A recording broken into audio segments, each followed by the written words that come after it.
Hello, this is day 3, and in this video I'll be talking about how to get an apartment in Japan and how I was able to get an apartment here.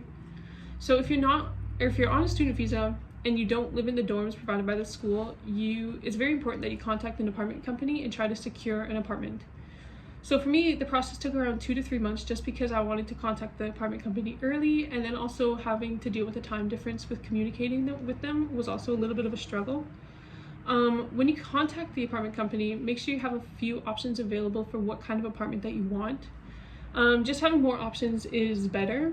The most important thing to consider when you're looking for an apartment is not only like the price and like basic things like that, but also if there's furnishings available in the apartment or not.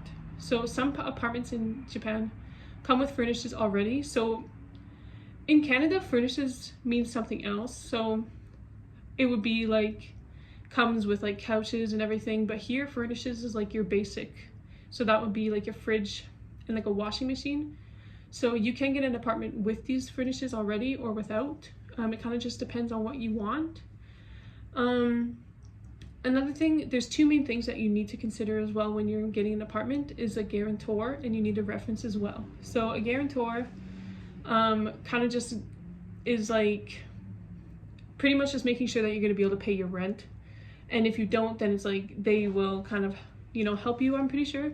But anyways, you need to be able to have like a guarantor. So most apartment companies have guarantor services for you, but a reference is something that you need to find yourself. So for me, I just had one of my friends that lives here and is able to like speak Japanese, help me with getting my apartment.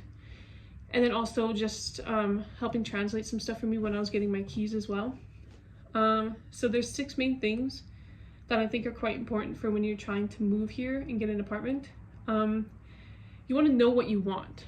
So do you want to have furnishings or do you want to buy them yourself? For me, I just wanted to buy the furnishings myself just because I want to like move around Japan, go to a few different cities, so having my own furnishings already definitely helps.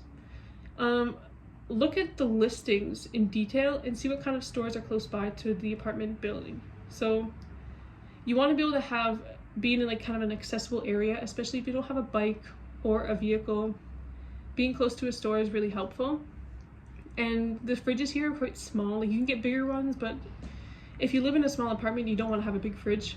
So having a store close by is really beneficial, just not only for that, but just like if you needed a job, then you can go work there or whatever.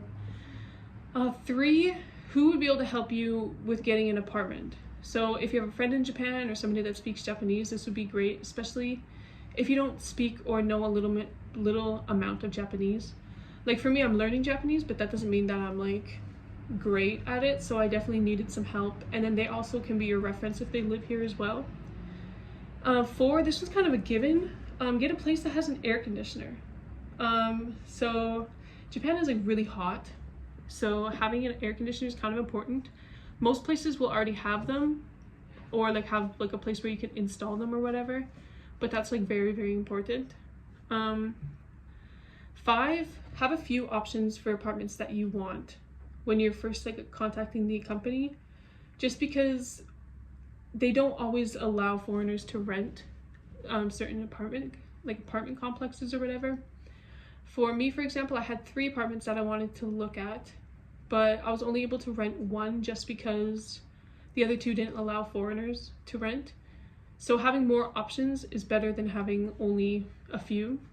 And lastly, start the apartment search early if you can. So some people might be able to get an apartment within 2 weeks, within like 1 or 2 weeks, maybe 3 weeks of being in Japan, and be able to like, get the apartment and look at all these places and everything, and like that's great. But if you do have a communication barrier, and also it's just like better to start early just so you kind of know what you want to look at, like what kind of places you want to have, and be able to look at everything. And then this also is very important because when you first get to Japan and you are on like a student visa or any sort of visa like that, you have to register your address within 2 weeks of being in Japan. So if you don't have an address or an apartment, then you're unable to register your address with like the city, like the ward office. So for me, for example, I have like a resident card, and then on the back they like stamped my address within like the first 2 weeks.